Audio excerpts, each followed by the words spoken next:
So, how long you been driving a cab? Well, I came back about a month ago after being away during the pandemic, and before that, I drove for 8.5 years straight through, starting in the middle of 2011. And how long you lived in the area? Well, I grew up in New Jersey, and I still live there now, and I've been there for well over 40 years, so just about my whole life. So,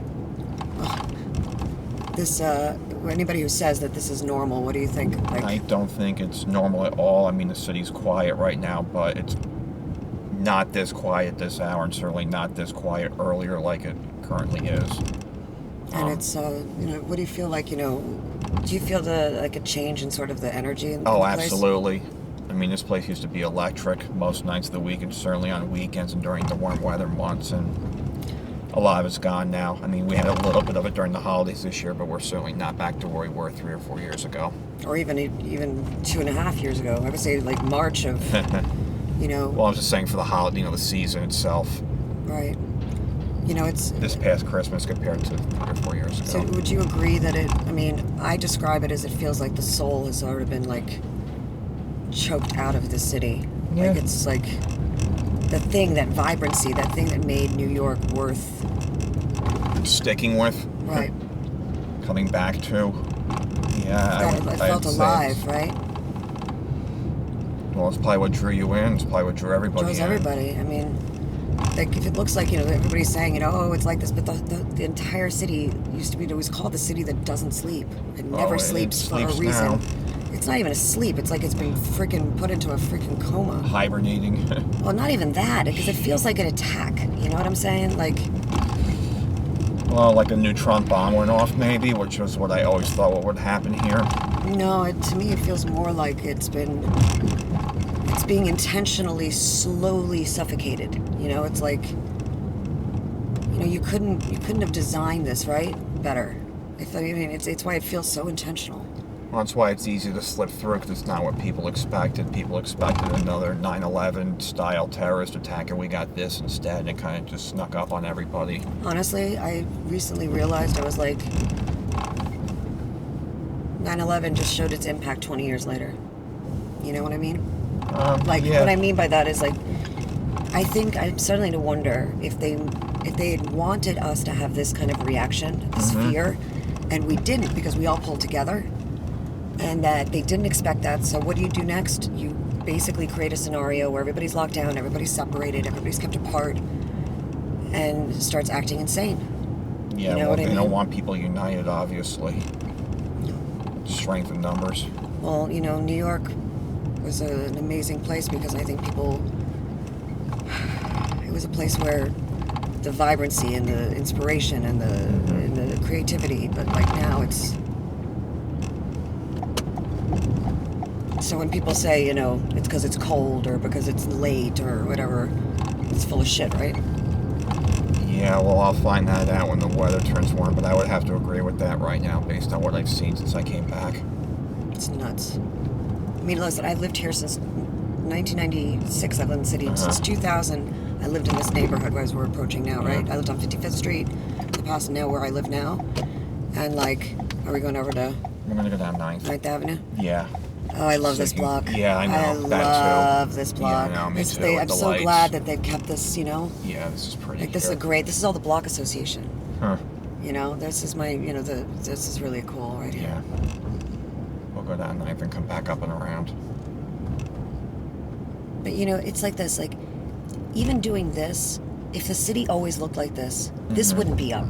Do you know what I'm saying? Like, so 9th Avenue would have been very busy at this hour. Like, and nothing. Yeah, clear down to the tunnel. God. Well, what they always say, as goes New York, goes the country, so they would like to start all these progressive ideas here and then take them nationally. They should call it regressive. Yeah, progressive in quotes. Have you heard about the new law that Holden wants to pass? The one that basically is going to make it illegal to, share what you knowingly or something you should have assumed or had the common sense or whatever to know something was misinformation. I didn't hear about that. Oh, I'll share with you. It's freaking horrifying. God, like... What? empty what? This is gonna sound sidewalk crazy, sheds. but where are like do millennials just not give a shit about going out at night? Like, you know what I'm saying? If you were out here earlier, you would be amazed at the number of bikes going everywhere because everybody's getting everything delivered. Oh, I would believe that. I've seen so many more than when I was working, a few years ago. Well, in part, I mean, a lot of people can't go because a lot of people aren't vaccinated, despite what everybody's saying and Uh-huh. thinking. And now people aren't going to want to get. It's a freaking nightmare. I would agree. I keep saying it. These bastards did what two planes couldn't do. We were so united after that, it was different. We'll never be like that again. Well, we would have been united about this and too. And I mean, I noticed something because I was here through the whole thing, right? Uh-huh. On May 21st, I wrote this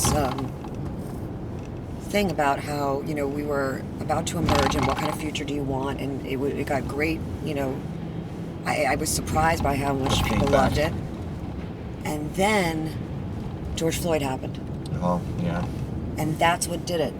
I'm telling you, like, seeing our city get looted by people, not understanding yet fully that it wasn't actually done by New Yorkers, because it wasn't. Oh, I know. They bring these people in. Well, and not just that. I mean, that was an attack, 100%. Mm-hmm. I mean, this area has always been a little shady right Oh, here, yeah. but like, all I can say is, places like Minneapolis and all that stuff, and Boston and all those places that are starting to, put in these mandates. Mm-hmm. This will be you. This is gonna be your future if you comply. It's that simple, right? Yeah, it's like I wrote on Twitter today, nothing's as permanent as a temporary government program. I think Thomas Sowell said that. Well, It's not my quote, but... But it's not only, like, you can tell, though, that it's not even sensible. None of it makes sense. We have a tent over there, and you couldn't see behind the bus, there's a tent there, and... A tent? Yeah. Like for homeless tents? Yeah, like the ones you see in California. Are you kidding me? No, it's behind the bus, you can just see Oh, it. jeez. Yeah. I'm trying to think where I saw a couple others. Oh, in I've Brooklyn. seen a few of them, but Right by the BQE, near my garage, there were a bunch on the side where the highway's elevated. well, there was a protest today. It was all like BLM, and of course ACLU was there and all that about Yeah. nobody should sleep on the street, and they were trying to do a forgive all rent Right. and stuff. Cancel and rent. I'm like, who's going to pay their mortgages? Who's going to pay Oh, the taxes? landlords. Yeah, well, they want to make housing government run, so they have Of to put course the they do. private owners out of business. That's how you Trust do me, it. I know. And like these people, I swear to you, and they're all wearing masks out there. And this one guy, this homeless guy, comes up to me, and he starts talking to me. And I say, dude, he starts lifting up his mask around his face. I'm like, honey, you don't have to worry about that. And he looks at me and goes, I just spent 25 years in prison. I have to worry about it. I'm like, no one's going to arrest you for not having a mask. And he's like, I can't trust that. Like, Jesus Christ. That's all that. Just don't let this be you. Anybody who's got mandates coming, don't let it be you.